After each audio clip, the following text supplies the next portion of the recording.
Again, I'm not going to have the finest of camera angles for you, but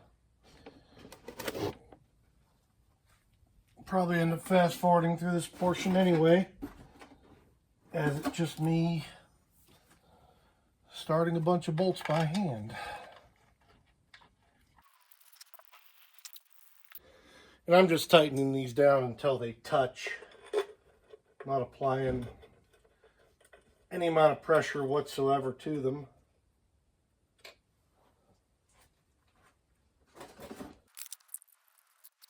Check and make sure the gasket was in place. It is.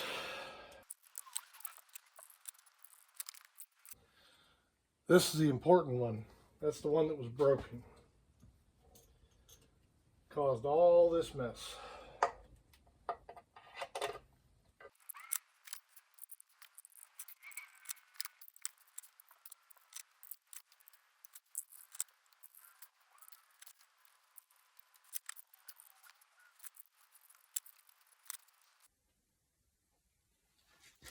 All right,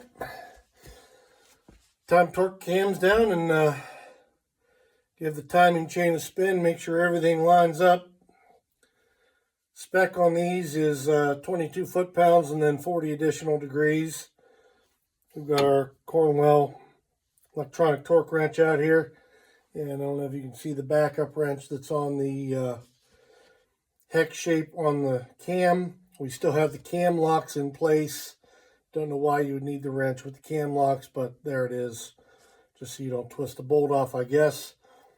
So we're going to go ahead and torque these in order, which is exhaust on the past bank 1, intake on bank 1, intake on bank 2, and exhaust on bank 2. So without further ado, get this installed properly. And we do have the special Porsche socket.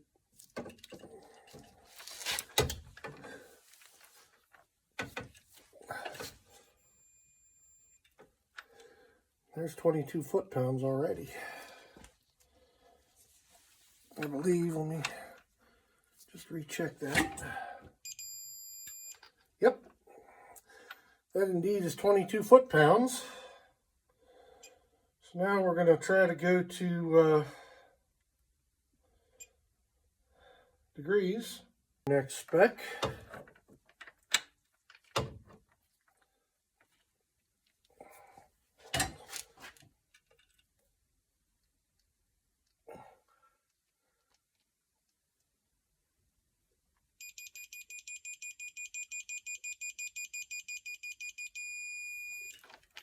And we got it. Okay, excuse me. A little cold out here today. So, let's think about this for a minute. We've got pretty good tension on the chain. This is the tension side here. The tensioner is right here. I don't know if you can see that or not. No, you can't. Tensioner is a little bit below here on that side, providing tension to the chain. So there should be no slack on the fixed side, and there doesn't appear to be, the best I can tell. So now as we're torquing these, with that in a fixed position, this chain is not going to roll towards the fixed side, or at least it shouldn't. In other words, the more you torque, the more cams you torque down, the harder it's going to get to knock it a half a tooth at a time. That first one was the most critical. And in addition to having the backup wrench on there, I also made sure that before I put anything on here, that this one was tight as well. Not necessarily torqued spec, but tight enough to where it provided a little bit extra support. I don't know if that helps. I don't know what I don't know, to be honest with you. This is the first time I've done one of these.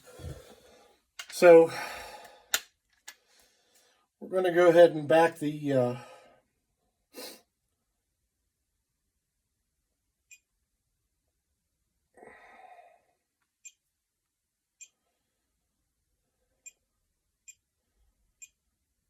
back the tightness off on that bolt.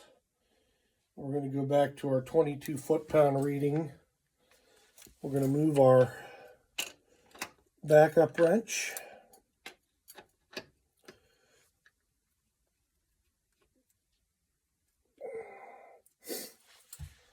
And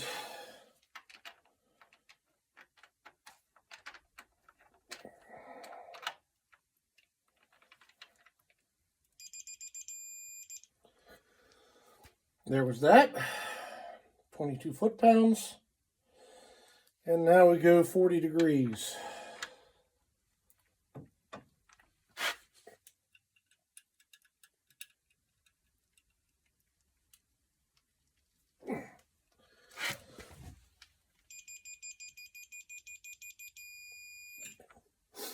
And there we have 40 degrees.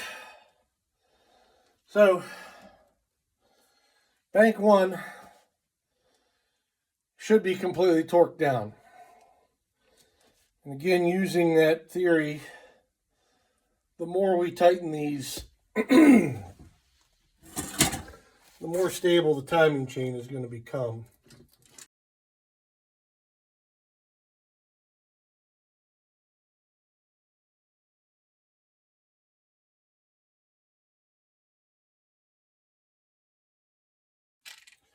.22 foot-pounds.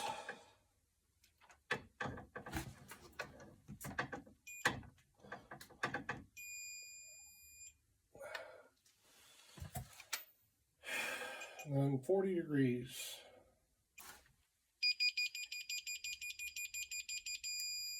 All right, exhaust cam bank 2 to 22 foot-pounds. And then to 40 degrees.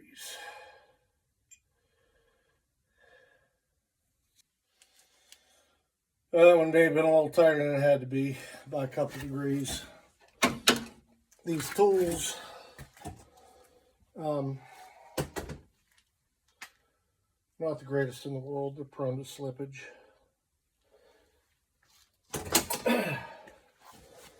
And I just realized I did not have you on the bank 2 camshafts. But it's pretty simple. It was a torque spec. Just torque them down to the values needed. Doesn't appear anything's moved. The chain is nice and tight.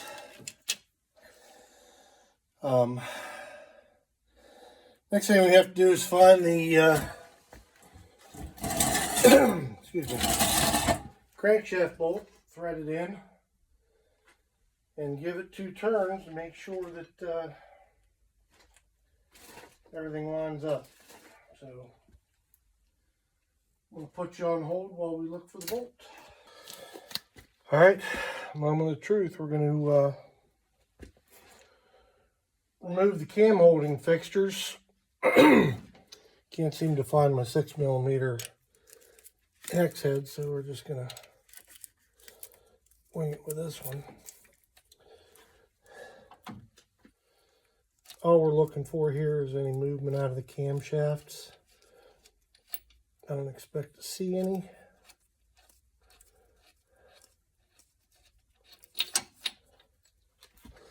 And we're looking to not drop any bolts down in the engine, so that's a plus.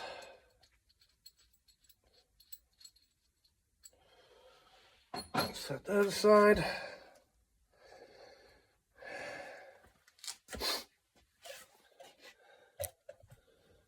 Set up over here. Assume you can see both of these. Yeah.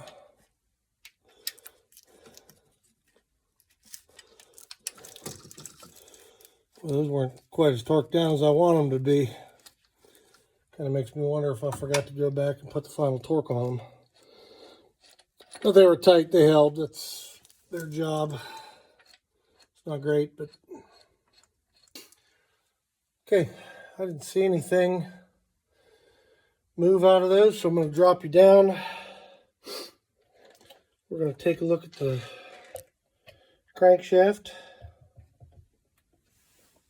And we're going to go for 2 revolutions out of the crankshaft.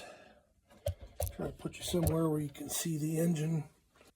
I'm going to pull a pin on the crankshaft if I can. There we go. We're looking for 2 revolutions. Doesn't appear to be anything in the way, so here we go.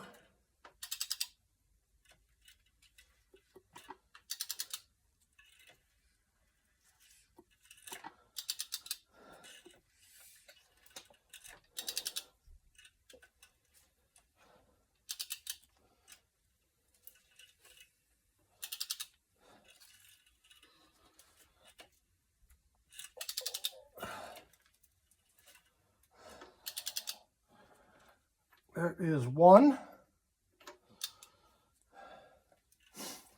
You notice we've had a half a revolution of the camshafts.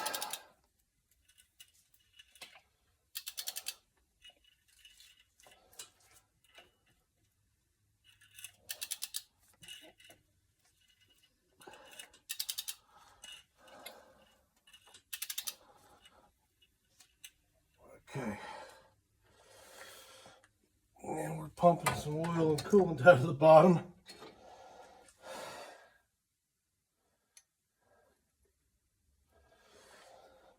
Okay, at this point we're going to put the pin back in, but not all the way. We're going to turn the crank slowly while pushing in on the pin.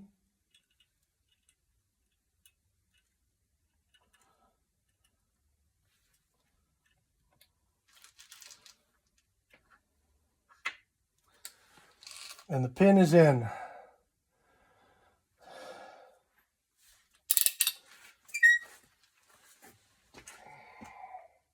So the crankshaft is locked in place. Come back here and look at our cams. And they do appear to be flat across from one another. Over here we're going to put the bolts in and make sure. All right, get a light and look under there.